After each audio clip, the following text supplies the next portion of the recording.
Hi everyone, welcome back to Board Baobab. Hope you're all doing well. Today I'm just going to be rambling a bit about one of my favorite games of all time, Warhammer 40,000.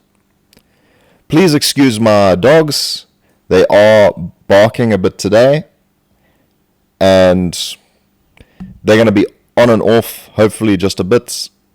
I think they're going to stop and then we should be fine for the rest of the video. I do apologize though, so please bear with me. Let's start the video with this. I love Warhammer. I've been into it ever since I was a kid, and I'm slowly starting to get back into it. I've just purchased, as you can see there, I got some painting going on. Just showing you guys. Now, please don't judge me too harshly. My painting is not great at all. So, if you can, guys, be very kind in the comments in regards to my painting. It was a lot of mistakes made and things that I realized I'm going to have to go back and do over. Just touch some things up. But really, really enjoyed building my models again. Enjoying the painting. One of the great things of Warhammer, and I can't believe actually how much I missed it. I think the last time I played Warhammer was in probably around 2012 maybe, sometime around there. I had a small Dark Angel army that I was getting into. It's what it was when I was starting to get into Dark Angels. Love me Dark Angels. And really getting back into the hobby now. I'm into my World Eaters, so I'm building up a nice World Eater force. But obviously, I just wanted to give you guys my thoughts on the state of the hobby, and I have played a match, a small game of 500 points, just to get me into 10th edition and see my thoughts on it, because I've heard a lot about 10th edition, and I didn't know if it would be for me, but I wanted to check, because you never really know until you actually try something out.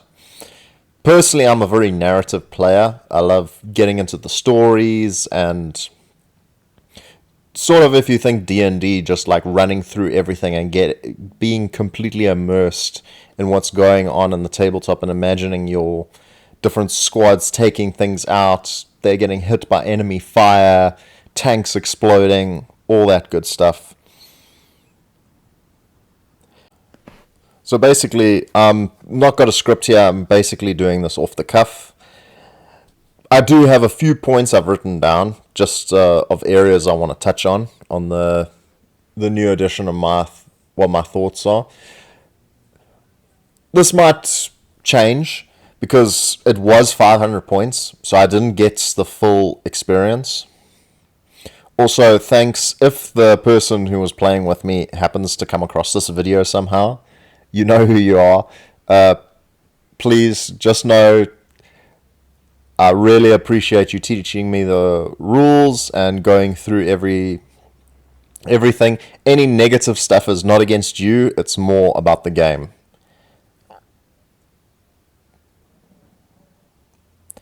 Yeah, so let's get started. Let's start with the things I like. The first thing I like is it's 40k. And it really feels great getting back into it. The person I was playing against was a Tyranid player, so the big bugs. However, it turned out apparently he was a national player, so he was pretty good. At least, I assume when you're a national player, you must be at least decent at the game. So he had his Tyranids out. I won't give a full breakdown of everything, just touching on little bits and things that happened that I think are noteworthy. But it was great getting back into 40k. Just having Gene Stealers coming at me, seeing the new units. There were a few units I didn't recognize with the Tyranids. There were some, I can't exactly even remember. They were basically like Tyranids with bio bazookas on them or something. And they'd fire at me a few times. There was something like that. The other units I did recognize. Initially, I thought his HQ choice, a one-eye, was actually just a personal touch he'd called it. I'd only remembered once she spoke to me that it's actually a character, and then I remembered, yeah, the Tyranids do have that character. I think it's Old One-Eye. You can correct me in the comments. And he had that, and he also had a lictor, which I like the lictors. I think the lore of the lictors is great. But just in this point, it just gets me so excited with the lore, like talking about all the different units. And this is what's so great about Warhammer, is just getting into your armies, deciding on building it, what you want in the armies. And that really moves on to my next point of how I'm a narrative player, whereas I wouldn't exactly build an army to try and get the best result. I'd build an army in regards to what my lore is. This is an example, but not something I'd actually done, but building an army where I just basically have jackals on the field and maybe a few World Eater berserkers. And it's because this warband, World Eater warband, basically just has jackals. Like, they have a mass amount of jackals that like follow them around. And that's where really I come in with the lore. My next point is they've really upped the power, from what I can tell, in Warhammer with all the different units. Like, I can't even remember. I think, let me actually just pull it up quickly. I don't remember Space Marines having 2 health, but my World Eaters had 2 wounds. I say health, but for those that don't know, wounds. It's wounds, you call it. And I was very struck by that, because I'm so used to one shot, one kill sort of thing, where you get wounded, your guy's basically dead. It's usually characters and maybe your lords or different heroes that'll have multiple wounds. But a lot of units seem to have more than 1 wound. My jackals didn't have 1 wound. So basically, I was fielding 2... I basically... I keep saying basically. I had gotten a nice little bonus at Christmas, and I thought now's the time to get back into Warhammer, and I bought myself a combat patrol box of World Eaters. So that's 2 squads of berserkers, Khorne berserkers. I got a squad of jackals, and I have my World Eater lord on a juggernaut, I think they're called, the like giant rhino thing. And where is this? I'm just trying to get... I have some of the rule books on hand, but I can't seem to find it wherever I put them. Like I said, unscripted.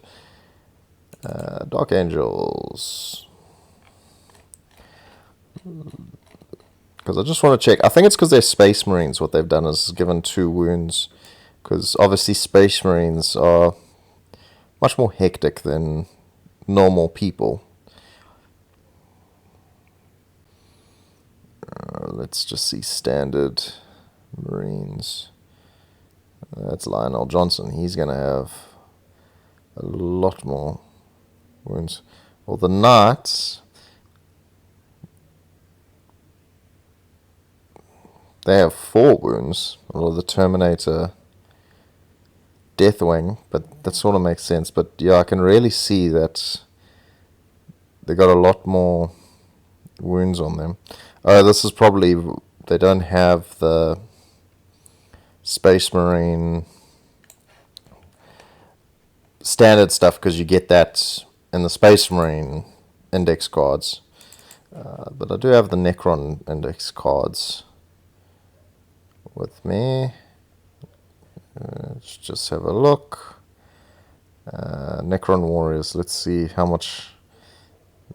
many wounds does Necron Warrior have? I know people are probably screaming at me watching this. Taking so long to find out. how much just a single Necron warrior has. You never find what you exactly want off the top. But we got destroyers. They got 3 wounds. Sort of makes sense. 2 wounds for Praetorians. For Pete's sake, man, can I not just get Necron warriors?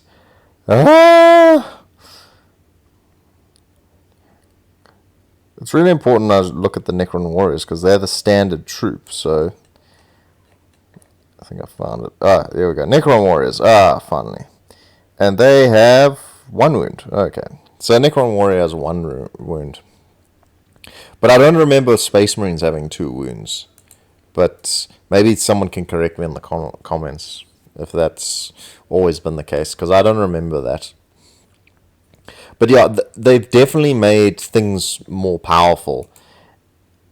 And in that regard, it's just with the simple number of attacks. So the attacks for like a berserker, I think, is 4 attacks each, which is nuts. Because I know for a fact, back in when I was playing Warhammer Fantasy or 40k, for something to have multiple attacks, they were either a very specialized unit or they were a character or hero or something. But it really made me feel powerful where my berserkers are just going mad and hacking away at these Tyranids, and that felt really great. And it makes sense because they're world eaters. They're attack. That's how they play. And I'm really glad that they've sort of trying to make the stats match the army, which is really great. My Lord has 7 attacks, which I also thought was insane. And one of the moments was where he soloed an entire squad of Gene Stealers. And Gene Stealers are usually pretty good at close combat, but he just eviscerated them.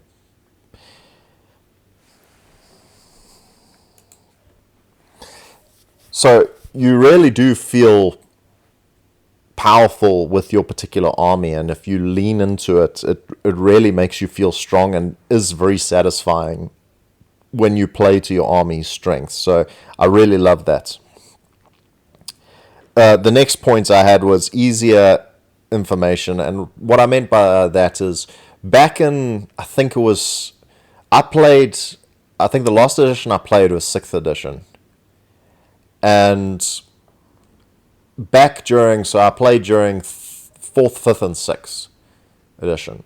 I got near the end of 3rd, so I had the Necron 3rd edition codex, which is way back before the Necrons had any sort of personality. And I know I've heard there are a bunch of guys that really like that. We were the sort of boogeyman that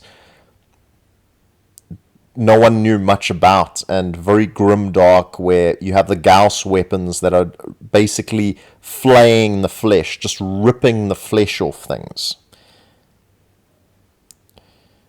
And you didn't have too much lore, you didn't have any characters or anything. The Overlords was not a thing. You had a Necron Lord, and they were the maybe guys that could speak, but for the most part, no Necrons spoke at all. They were just like silent. I know from what I understand, they kept that with the Necron Warriors, but a lot of the other units can, it seems, speak. Like I forget the sniper units. I think they're death marks or something like that. And I know other guys wished it stayed like the 3rd edition one, but I really am glad they expanded and got the Overlords and all the different Necron characters, because the only characters back in 3rd edition were the Nightbringer and the Deceiver, if I remember correctly, and I wasn't exactly happy with that lore, whereas the only like controlling forces were basically these Catan creatures, and I think it was much better what they've done in regards to the Necrons betrayed the Catan shard and broke them into shards. I really like that. Just a side note on my thoughts on Necrons.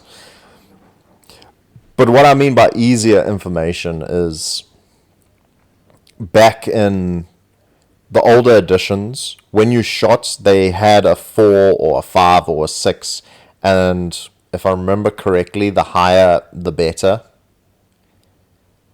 And then you'd have to figure out whether you hit on a 4 plus or a 3 plus. It isn't too difficult if you've been playing long enough, but I definitely think for new players, like when they see a 6 ballistic skill and they got to now determine, oh, am I hitting on 3s or 4s? What am I hitting on?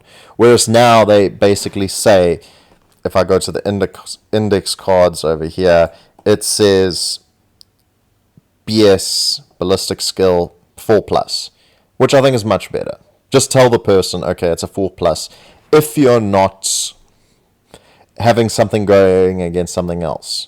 And what I mean by that is, for those that don't know, you got your strength going against your toughness. So you got to match your strength against someone else's toughness. So if you got a strength 5 against a toughness 4, you hit on 3s, if I remember correctly. Like I said, it's been a while, so my rules are not great with the old edition and with the new edition. But I think with the data cards, it's very nice how they've laid everything out.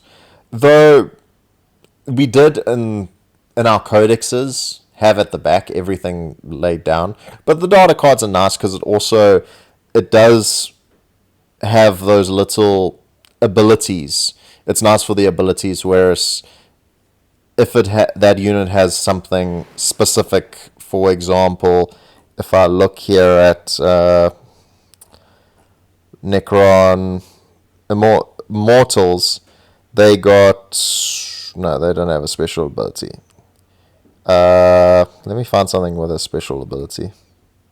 This Hexmark Destroyer. I do want to get one of these because I think these look really cool.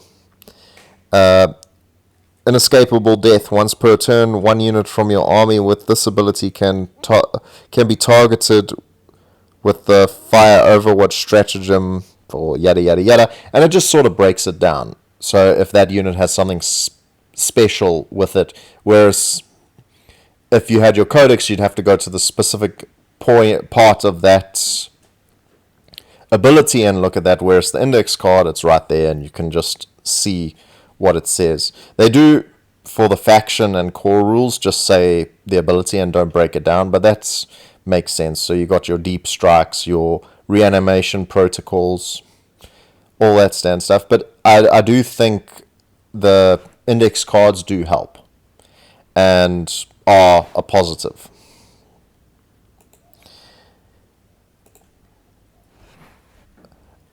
The other things I like, are the models themselves. I think a lot of the models look great. I love my Khorne Berserkers. I think they look really cool. Still painting them. At the time, I hadn't fully painted them. I basically just done an undercoat of Mephiston Red. And I think a few of them I'd started doing some of the brass. But it didn't look like that. I had told the guy I was playing before, because I know some people want your army fully painted, which, fair enough. But I had told him and give him the courtesy of knowing, hey, you're not going to face like a fully painted army to immerse yourself in. But a lot of the models look really cool. Some of them are quite similar. Like they're those giant Tyranids, those giant head things. I forget what they're called. They're like floating heads. They looked very similar. And a lot of your stereotypical models look similar, but I do think they have a bit more detail on them than they did back in the previous editions. So the models are definitely looking better and better and better. There are, from what I've seen, some models that just look dumb, but that happens sometimes. For people wondering, I'm talking about the Mechanicus Sniper on stilts, which I don't know who came up with that idea, but I thought that was not a good idea to add that. to the Mechanicus army. Okay, now to the things I don't like. I don't like stratagems. I do not like the stratagems. I find them very irritating. It feels like Yu-Gi-Oh! Where someone's put a trap card down and it's like, reveal my trap card. And that might... I like the idea of trap cards in a show, but I do not like them in a game because it just gets so frustrating.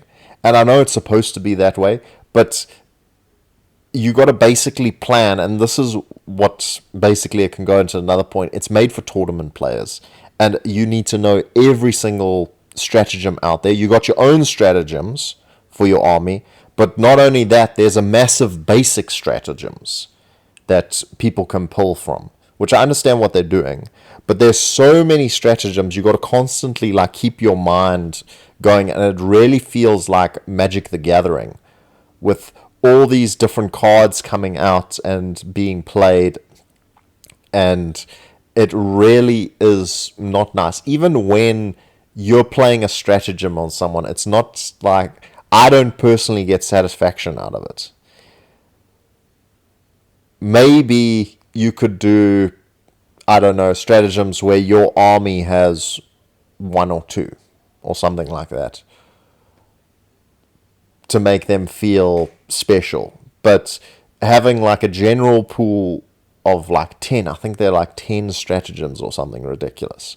And then you got, let me actually check here on the Dark Angels or the Necron index cards that I got open here, how many stratagems there are. Okay, 1, 2, 3, 4, 5, 6. So 6 for the Necrons. Let's see if the Dark Angels, maybe they also have 6.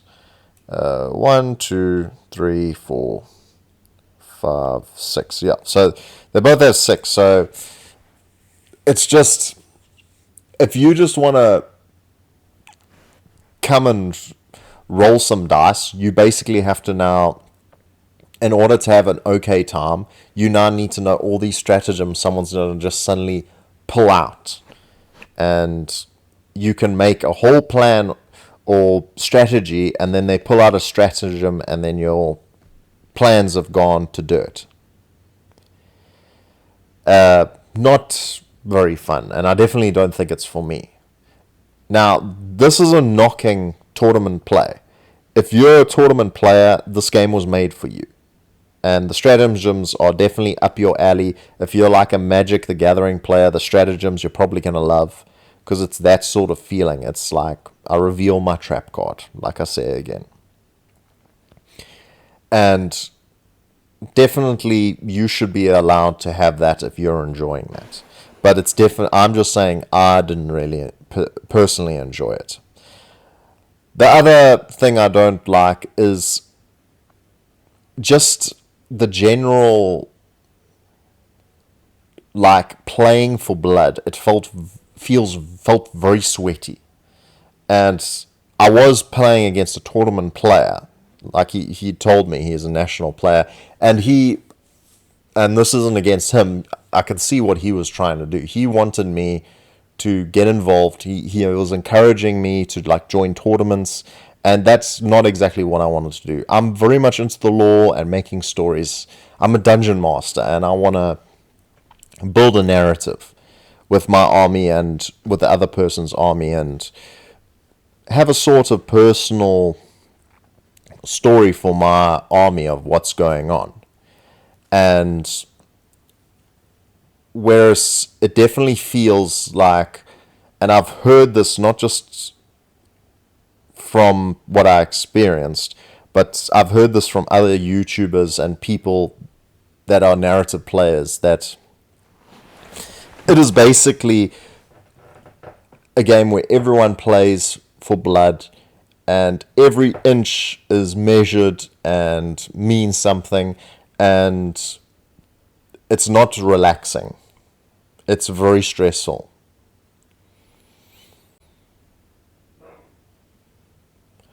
Which in turn makes the game and my next point, really, really slow. We had a 500-point game, and I know I was learning the rules and being taught them, but it still was a 500-point game. And we were the last group to finish out of everyone, and we went even more, like overtime. I think we went an hour over everyone else, and we didn't even properly finish. Now, I must also say we didn't play with secondaries, and I also agreed we didn't need to do that, but it was incredibly slow. And I could see why. It was basically hampering each other. And I'll give an example. So my opponent, what he had done is, in order to make sure my World Eaters don't get into close combat, he used his gaunts. For those that don't know, they're basically cannon fodder. They're like the standard troop of Tyranids. And he had built a line with them.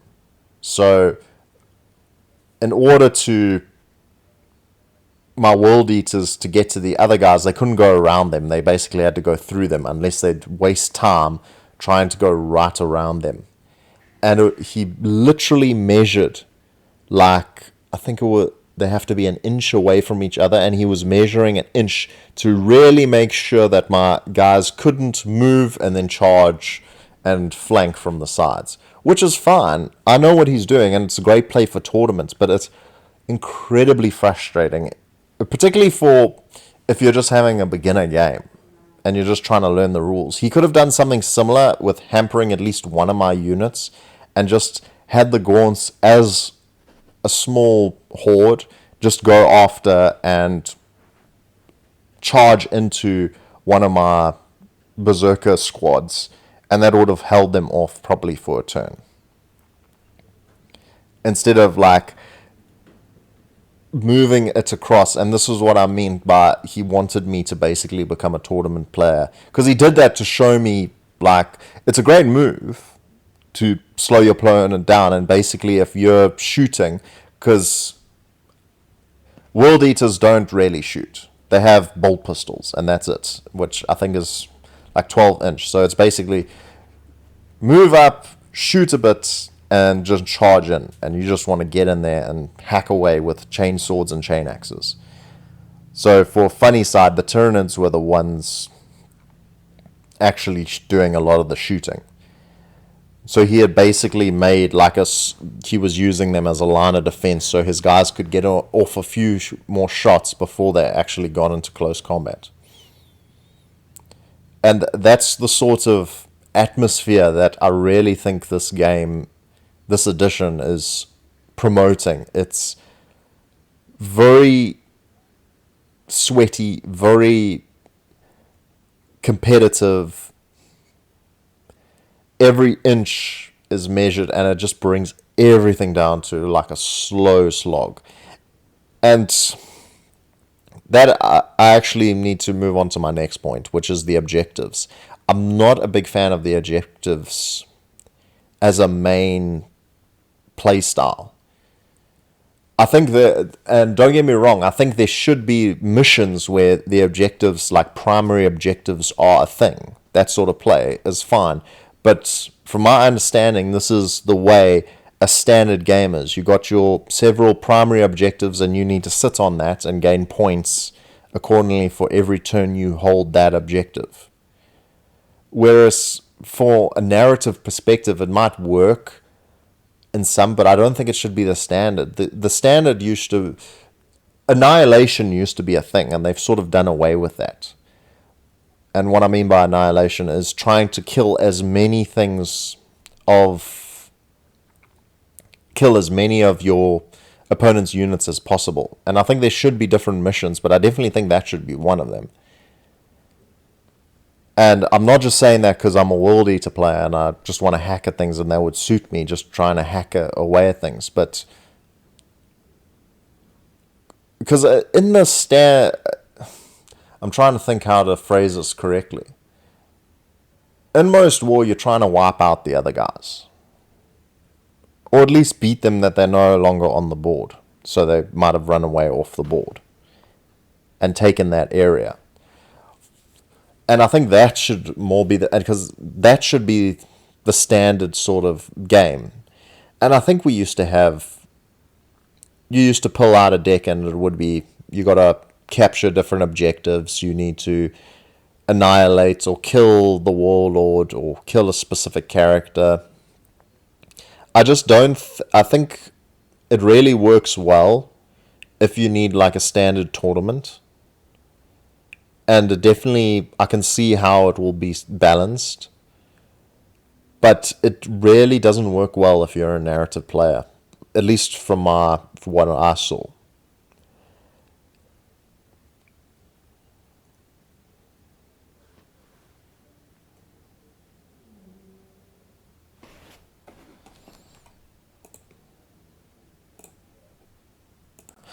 But yeah, I think that brings me now to my closing thoughts. Still, this isn't, I would say, my final opinion on the game because I did only have a 500 point game, and I don't think I've given it a 100% fair shake. I didn't play with secondaries, and I think, need to play a few games with 1,000 points at least, maybe even 2,000 points. I don't have the army for that right now. I don't even think if I played with my old Necrons, I could field 2,000 points. I could field 1,000 points, I think. But I'll definitely be looking. I'll be playing more games to get to my final thoughts on 10th edition.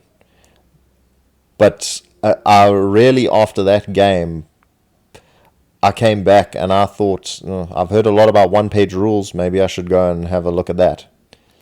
I also spoke to a mate of mine and said maybe I should try Kill Team because I have heard that is a great system, even for a narrative player.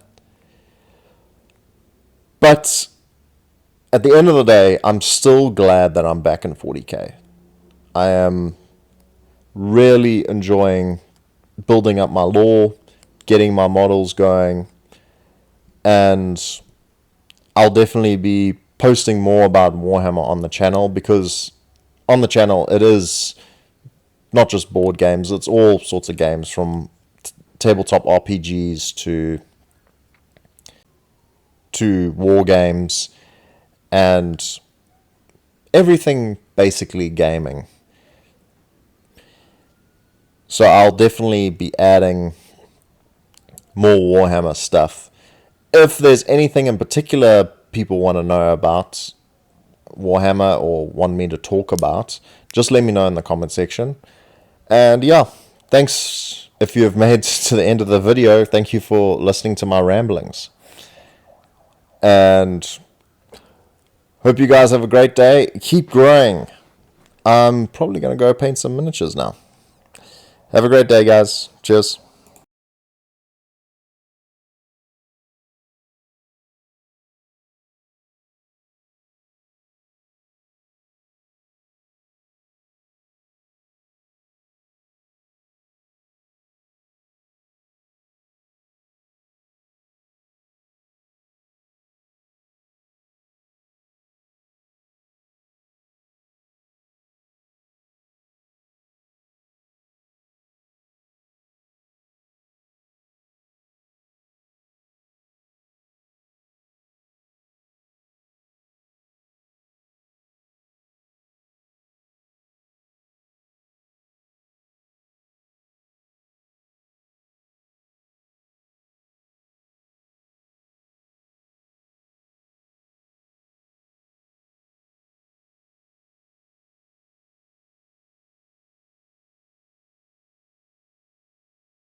let's start the video with this.